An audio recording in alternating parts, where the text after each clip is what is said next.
اس کیمپوں کے اندر گھس جاتے ہیں اور گرفتاریاں کرتے ہیں سویلینز کی، اور وہاں پر ان کی مکمل بدماشی ہے، لیکن اب ان کی وہاں تک ایکسیس جو ہے وہ ناممکن بنا دی گئی ہے۔ یہ بہت بڑی خبر ہے ویسٹ بینک کی۔ اگر آپ ریالٹی کو جانتے ہیں تو آپ کو پتا چلے گا کہ ایک ایک فلسطینی وہاں پر اسرائیلی بندوق کے نیچے سانس لے رہا ہے، تو وہاں ویسٹ بینک کا کوئی علاقہ اسرائیل کے لیے ان ایکسیسیبل کر دینا، یہ ویسٹ بینک کے لوگوں کی بہت بڑی فتح ہے۔ The threat of explosive devices in the West Bank is becoming more serious۔ Israeli media لکھ رہا ہے کہ جو ایکسپلوسیو ڈیوائسز کا مسئلہ ہے وہ بہت سیریس بن چکا ہے، کیونکہ اس کا کوئی علاج نہیں۔ اب کیا وہ پہلے سارے روڈ کے اوپر جا کر دیکھیں گے کہ جناب اب یہاں پر لگی ہوئی ہیں یا نہیں، ان کو کیسے نکالیں گے؟ اور وہ تو انہوں نے ڈیٹونیٹ کرنی ہوتی ہیں کہیں دور بیٹھ کر، تو وہ تبھی ڈیٹونیٹ کریں گے۔ اب وہ کون سا روڈ، اب وہ ہر روڈ کے اوپر جہاں پر انہوں نے جانا ہے پہلے وہ روڈ سارا جا کر دیکھیں گے، تو وہ تو پاسبل ہے ہی نہیں۔ تو یہ بہت بڑا ہتھیار ان کے ہاتھ لگ گیا ہے اور اسرائیل کو اس سے بہت زیادہ اس وقت مسئلہ ہے۔ اچھا، یہ غزہ اور ویسٹ بینک کی کچھ تفصیلات تھی۔ اب میں آپ کے سامنے ناظرین ایک چیز ڈسکس کرنا چاہتا ہوں۔ سیز فائر کی اس وقت ڈسکشنز ہو رہی ہیں، اس کے اوپر میڈیا بھرا پڑا ہے، گورنمنٹس آفیشلز اس کے اوپر بات کر رہے ہیں، مڈل ایسٹ کی ساری حکومتیں بات کر رہی ہیں، ویسٹرن میڈیا، عرب میڈیا اس کے اوپر بات کر رہا ہے۔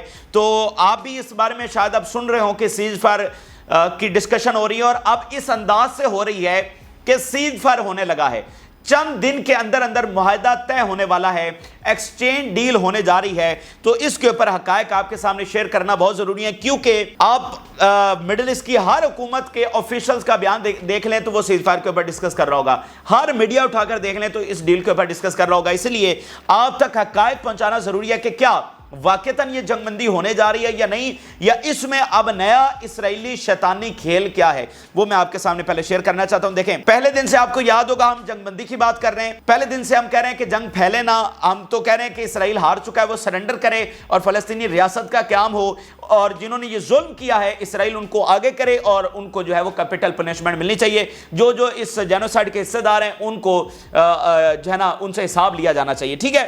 یہ ہم پہلے دن سے بات کر رہے ہیں اور امن کی بات کر رہے ہیں، جنگ کو نہ پھیلنے کی بات کر رہے ہیں، لیکن ہم آپ کو ساتھ ساتھ یہ بھی بتا رہے ہیں کہ اسرائیل کی آئیڈیالوجیز کیا ہیں، اسرائیل کی انٹینشنز کیا ہیں۔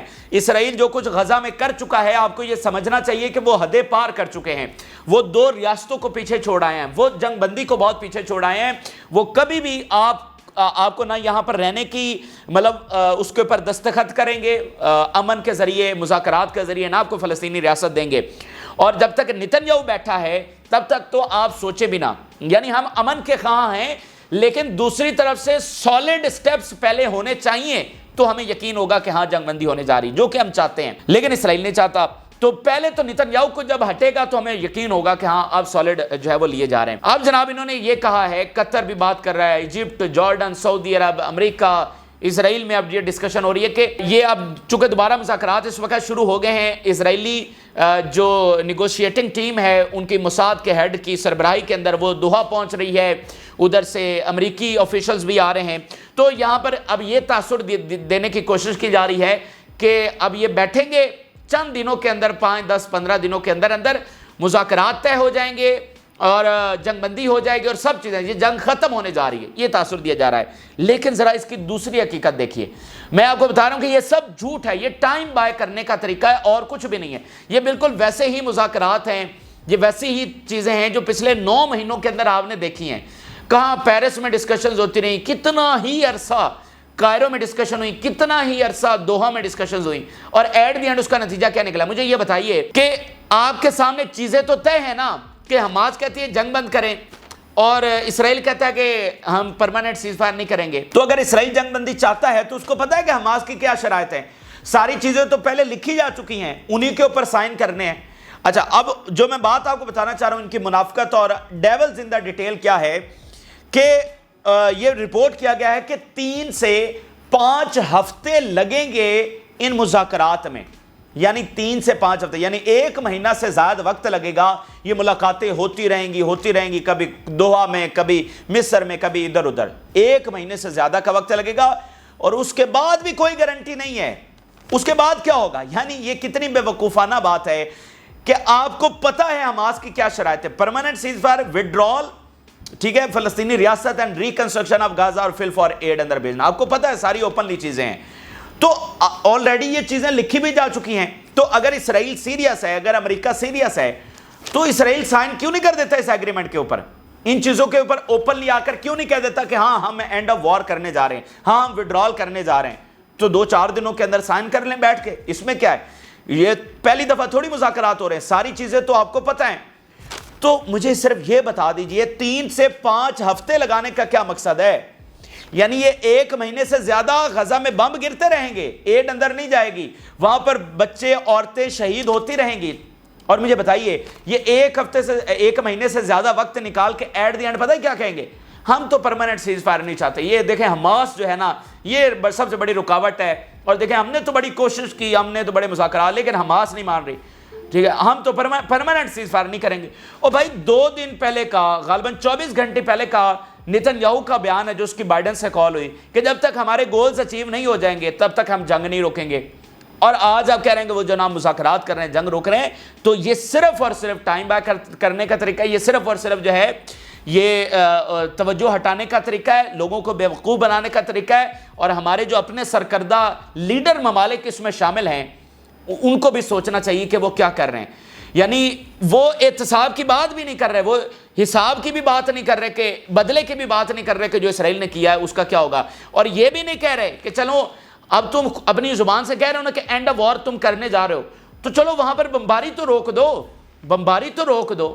یعنی یہ 1.5 مہینہ مذاکرات چلتے رہیں گے, بم گرتے رہیں گے, بچے شہید ہوتے رہیں گے, اور ایٹ دی اینڈ کیا گارنٹی ہے؟ تو یہ میں تو کہوں گا پھر ہمارے اپنے لوگ اس میں سہولت کار ہیں. یہ ان کی ساری جو ہے نا سہولت کاری کی وجہ سے یہ سارا کام ہو رہا ہے کہ آپ آج بھی اسرائیل کے ساتھ بیٹھ کر جنگ بندی کو ڈسکس کر رہے ہیں, اور اس کے لیے 1.5 مہینہ آپ کو چاہیے, جہاں پر ایک لمحہ غزہ کے لوگوں کا اذیت میں گزر رہا ہے, جہاں پر اجتماعی خبریں جگہ جگہ سے نکل رہی ہیں. ابھی تک ہزاروں جو لاشیں ہیں وہ ملبے تلے دبی ہوئی ہیں, اس کا آپ کو خیال نہیں, اور آپ اسرائیل کے ساتھ بیٹھ کر جنگ بندی ڈسکس کر رہے ہیں. 1.5 مہینے تک یہ ڈسکس کریں گے اور اس کے بعد بھی پتہ نہیں کہ یہ ہوگی یا نہیں. ٹھیک ہے, اس لیے آج الجزیرہ نے رپورٹ شائع کی ہے اس منافقت کے اوپر, یورپ کی منافقت کے اوپر. EU support for Israel makes it complicit in genocide, کہ یہ شامل ہیں جو کچھ غزہ میں ہوا ہے. It has been 9 months since the start of Israel genocide war on Gaza, which has killed more than 38,000 Palestinians, injured more than 86,000 and displaced more than 1.9 million. Despite frequent words of condemnation, Europe leaders have done little to stop it. کہ صرف مذاکراتی بیانات آئے ہیں لیکن اس کو روکنے کے لیے انہوں نے کوئی کردار ادا نہیں کیا. اور ہمارے اپنے سرکردہ لیڈر ممالک ان کا بھی یہی طرز ہے, مذمتی بیانات ہیں لیکن ایکشن کیا لیا ہے؟ 9 مہینے گزر گئے ہیں, اتنا بم, اتنی جبر سفاکت ظلم کو جاری ہوئے, اور آج آپ سے ہم پوچھیں کہ آپ کا کیا ایکشن ہے سوائے بیانات دینے کے؟ تو الجزیرہ ان کی منافقت کو ایکسپوز کر رہا ہے. Worse still, many European countries continue to stand by Israel economically and militarily.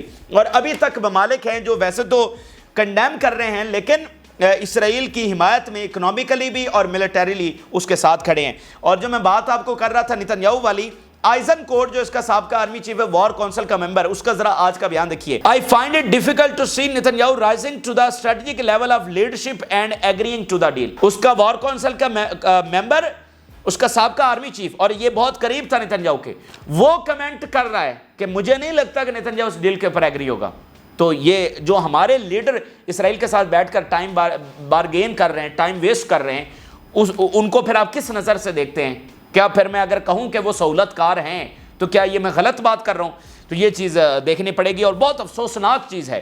بہت, آپ کچھ کر نہیں رہے, الٹا ان کے لیے ایک مطلب آپ جواز ان کو دے رہے ہیں کہ اسرائیل میڈیا پر جا کر کہے کہ دیکھیں ہاں ہم تو مذاکرات کر رہے ہیں, آپ الٹا ان کو جواز دے رہے ہیں. اچھا, یہ ایک چیز ہو گئی, یہ بہت ضروری تھا. آپ کے سامنے بھی اب یہ چیزیں چل رہی ہوں گی, مذاکرات ڈسکس ہو رہے ہیں, جنگ بندی ہو رہی ہے, تو آپ کو پتہ ہونا چاہیے کہ حقائق کیا ہیں. اور اس کا مطلب یہ نہیں کہ ہم مذاکرات نہیں چاہتے, ہم تو چاہتے ہیں, پہلے دن سے جنگ بندی کی بات کر رہے ہیں, لیکن جب ریئل جنگ بندی کی بات ہوگی تو ٹھیک ہے. اور ہم تو یہ بھی کہہ چکے ہیں کہ جنگ بندی ہوگی تو بھی فتح فلسطین کی ہے, جنگ جاری رکھیں گے تو بھی ایٹ دی اینڈ فتح فلسطین کی ہے. ان کے پاس کوئی آپشن نہیں ہے, ان کی تو تمام کیلکولیشنز الٹی پلٹی پڑ گئی ہیں, اور یہ صرف اور صرف ستم کر رہے ہیں نہتے لوگوں کے اوپر, لیکن اس کو روکنے کی ریئل ایکشن نہیں ہو رہا, یہ بتانا آپ کو ضروری ہے. ذرا ایرانین پریزیڈنٹ کی اگر تھوڑی سی بات کریں تو ناظرین دنیا بھر سے مبارکبادیں آ رہی ہیں ان کے اتحادی ممالک, لیکن یہاں پر ایک اور چیز میں آپ کے سامنے یہ شیئر کرنا چاہتا ہوں کہ جو ویسٹرن میڈیا ہے وہ جناب لکھ رہا ہے ریفارمسٹ، اس کی منافقت کے اوپر اب بات ہو رہی ہے، جو نئے ایرانی صدر منتخب ہوتے ہوئے ان کو ریفارمسٹ بہت کھلے انداز میں لکھا جا رہا ہے ویسٹ کے اندر۔ اچھا، اب دنیا یہ کہہ رہی ہے کہ ابھی یہ تھوڑے ہی دنوں کی بات ہے کہ تم ایران کو دہشت گرد بھی کہہ رہے تھے، ایران کو تم ڈکٹیٹرشپ بھی کہہ رہے تھے، اور آج باقاعدہ لکھ رہے ہو کہ الیکٹڈ ایرانی پریزیڈنٹ دا ریفارمسٹ۔ اچھا، ایک دہشت گرد ریاست تھی، ایک ڈکٹیٹرشپ والی ریاست تھی، تو اچانک وہاں پر جمہوریت کیسے آ گئی؟ وہ الیکٹڈ پریزیڈنٹ کیسے ہو گیا؟ اگر تمہاری پہلے والی بات صحیح تھی تو اچانک وہ الیکٹ بھی ہو گیا، وہاں پر صحیح ووٹنگ بھی ہوئی، صحیح الیکشن بھی ہوا، اور جمہوریت بھی وہاں پر آ گئی جس کو تم ڈکٹیٹرشپ کہہ رہے تھے، ٹھیک ہے؟ تو ان کی منافقت کے اوپر بات کی جا رہی ہے۔ بیسیکلی یہ ویسٹ میں اب ان کی حکومتیں جنہوں نے ابھی تک مبارکباد نہیں دی، وہ یہ توقع لگائی بیٹھیں گے یہ جو نئے ایرانی صدر ہیں یہ پتہ نہیں کوئی اسلامی جو نظام ہے اس کو الٹ پلٹ دیں گے، ٹھیک ہے؟ وہ کسی غلط فہمی میں بیٹھے ہوئے ہیں، وہ ریفارمسٹ ہیں، with in the system reformist ہیں، جو اندرونی تھوڑے سے معاملات کی خرابی ہے جو کہ امریکہ میں بھی ہے، برطانیہ میں بھی، فرانس میں بھی، رشیا میں بھی، چائنا، ہر سسٹم میں، دنیا کا کوئی سسٹم تو آئیڈیل نہیں ہے، وہ اس سسٹم میں ریفارمیشن کی بات کر رہے ہیں، اور یہ جناب پتہ نہیں وہ امیدیں لگائے بیٹھے ہیں کہ پتہ نہیں یہ اسلامی نظام کو الٹ پلٹ دیں گے، تو وہ پاسبل نہیں ہے۔ اچھا بہرحال، لیکن یہ ان کی منافقت ہے کہ جس کو چاہیں دنیا کی بہترین جمہوریت بنا دیں، جس کو چاہیں ڈکٹیٹر بنا دیں، جس کو چاہیں دہشت گرد بنا دیں۔ اب یہ ان کا یہ پروپیگنڈا چلنے والا نہیں ہے۔ اب ذرا میں وائڈر کینوس کے اوپر کچھ چیزیں آپ کے سامنے رکھنے جا رہا ہوں جس میں ہم ڈسکس کرتے ہیں کہ دنیا میں ہونے والے واقعات کیسے مڈل ایسٹ کو امپیکٹ کر رہے ہیں، اور اگر یوکرین کو بھی امپیکٹ کرنا ہے تو اس کا ڈائریکٹ امپیکٹ بھی مڈل ایسٹ کے اوپر آ رہا ہے۔ دنیا میں کیا معاملات چل رہے ہیں، ورلڈ وار کی کیا صورتحال ہے۔ تو سب سے پہلی خبر ہم وینزویلا سے شروع کرتے ہیں۔ وینزویلا ناظرین ساؤتھ امریکہ کا کنٹری ہے، اور وینزویلا کے حوالے سے یہ بات جان لیں کہ دنیا میں جو سب سے زیادہ آئل جس ملک کے اندر ہے وہ وینزویلا کے اندر ہے، لیکن وینزویلا ایک ڈی اسٹیبلائزنگ، مطلب اتنا اسٹیبل نہیں ہے اور غریب ممالک میں شمار ہوتا ہے۔ دیکھیں نا یہ کیسے وہاں پر سی آئی اے کے انوالومنٹ سارا جیسے اس کو ڈی اسٹیبلائز رکھا گیا، صرف آئل وہاں پر ہے تو کوئی ایک اچھی حکومت آئے گی، اسٹیبلائز حکومت آئے گی تو امریکہ کی وہاں سے وہ ختم ہو جائے گی انفلوئنس۔ تو وہاں کے جو صدر ہیں بڑے دبنگ ہیں، امریکہ کے خلاف ہیں، اس لیے ان کا تختہ الٹنے کی بھی کافی کوششیں کی گئی ہیں۔ تو آج ناظرین وہاں سے کیا خبر آئی ہے؟ خبر یہ آئی ہے کہ وینزویلا میں سول وار شروع کروانے کی کوشش کی گئی ہے، اور وینزویلا کے حوالے سے یہ بات ذہن میں رکھیں کہ اسٹرانگ سپورٹر آف فلسطین، اسٹرانگ سپورٹر آف حزب اللہ، اسٹرانگ سپورٹر آف ایران، یہ وینزویلا، کیوبا، بولیویا، کولمبیا، یہ سارے فلسطین کے ساتھ کھڑے ہیں، یہ ساؤتھ امریکہ کے کنٹریز۔ تو اس وینزویلا کے اندر سول وار چھڑوانے کی کوشش کی گئی ہے، اور یہ مشکوک چیزیں اس لیے دنیا میں ہو رہی ہیں کہ جن ملکوں نے فلسطین کے ساتھ کھڑے ہوئے ہیں ان کے ملکوں میں مشکوک چیزیں کروائی جا رہی ہیں۔ اس سے پہلے بولیویا میں، جو کہ ساتھ ہی دوسرا کنٹری ہے، بولیویا کے اندر ایک ملٹری کو کروانے کی کوشش کی جو کہ ناکام ہو گیا، جس کی رشیا نے مذمت کیا، اور انہوں نے کہا کہ ہم غور سے دیکھ رہے ہیں، اور بولیویا میں سی آئی اے کے انوالومنٹ کے ساتھ تختے الٹنے کی ایک پرانی تاریخ ہے، اور وہ بولیویا فلسطین کے ساتھ کھڑا ہو رہا تھا، وہاں پر تختہ الٹنے کی کوشش کی۔ اب وینزویلا میں اب اس میں یہ نہیں ہے کہ یہ سارا معاملہ ہی فلسطین کے ساتھ اٹیچ ہے، مطلب یہ ساری واقعات ہونا ڈیفینیٹلی ڈومیسٹک معاملات، امریکہ کے پرانے معاملات وہ ہیں، لیکن انہی ملکوں میں کیوں ہو رہی ہیں جو بہت سٹرونگلی فلسطین کو سپورٹ کر رہے ہیں، تو وہ فیکٹر بھی یہاں سے ہم غائب نہیں کر سکتے ہیں۔ The Colombian paramilitary group says Venezuela's right wing has asked for 1,000 armed men to enter Venezuela and start a civil war۔ یہاں کی ایک تنظیم نے، کولمبیا کی ایک تنظیم کو کہا کہ 1000 بندے آ جائیں، یہاں پر سول وار شروع کریں، اور جو صدر ہیں وینزویلا کے ان کو ہلاک کر دیں، ان کو کل کر دیں، ان کو اسیسینیٹ کر دیں۔ یہ صورتحال ہے۔ تو بات صرف کرنے کا مقصد یہ ہے کہ دنیا کے کونے کونے میں، دنیا کے مختلف ممالک میں عجیب و غریب واقعات ہو رہے ہیں، تو اسی لیے ہم اس کو ایک نازک صورتحال ہے اس لیے کہتے ہیں کہ اگر یہاں پر کوئی بڑی جنگ چھڑ جاتی ہے تو دنیا کے حالات ایسے ہیں کہ اس کو ورلڈ وار میں تبدیل ہونے میں ٹائم نہیں لگے گا، اور جب ایک انٹرنیشنل سسٹم کمزور پڑ جاتا ہے، اس کی پکڑ کمزور ہو جاتی ہے، یا وہ ایسا ہو جاتا ہے جیسا ہے کہ بالکل ایک انجسٹ اور بے رحم، تو پھر کیا ہوتا ہے کہ وہ تنازعات، وہ جنگیں جو دبی ہوئی ہوتی ہیں ان کو بھی ہوا لگنے لگ جاتی ہے۔ یہاں پر کوئی بڑی جنگ چھڑے گی تو باقی معاملات کو بھی ہوا لگ جائے گی، جو تنازعات دبے ہوں گے، جس کو سفارتکاری کے ذریعے آپ نے روکا ہوگا وہ روک نہیں سکیں گے۔ تو یہ ایک بنیادی چیز ہے کہ دنیا کے کسی بھی ملک میں